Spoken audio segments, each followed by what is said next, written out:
Okay, so we're going through this list. First was cutting hair, and now B, cutting nails. Okay. As mentioned previously, cutting nails with scissors or nail clippers falls under the biblical prohibition. So why? Because you're improving, right? And you do it for beneficial purposes. So now a person is going to look better, right? And plus the instrument. So all of these conditions combined.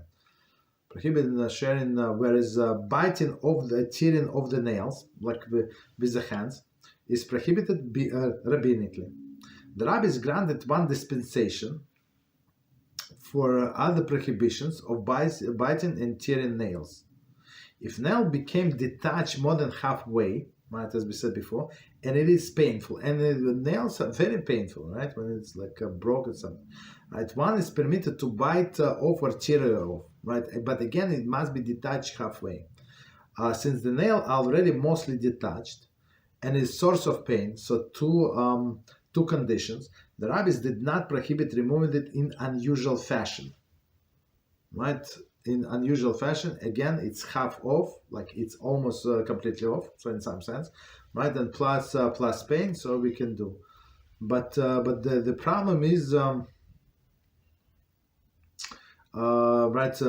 People who have a habit to bite the nails, that's the problem.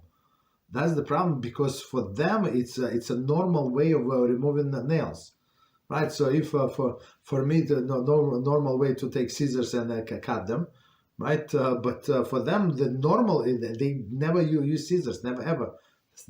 Some people bite their nails, and we had I think I said Shearing like that, and the guy was suffering a lot. Like for him, it's like I mean, the person who does not have this habit, like I said, what? Just stop on Shabbos. Don't bite your nails. Well, what is the problem?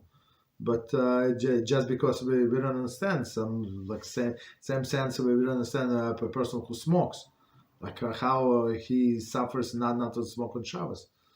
You understand? But again, I have my test. He has his test. So my test is to do whatever, and his test is not to bite the nails on Shabbos and in general. So I mean, we had the student. Of course, he was suffering from this, and I told him like it's not good. Like it's not a good habit, like to do it in public even. Right, to do it in public, like even in private, like your wife, like you're going to the date and you're going to bite your nails, like you normal. So there is an impurity like on the nails. So why would you do that? Want to do that? So meaning that it's proper not to have this right addiction. They say only when they're nervous, stuff like that, but for them it's forbidden.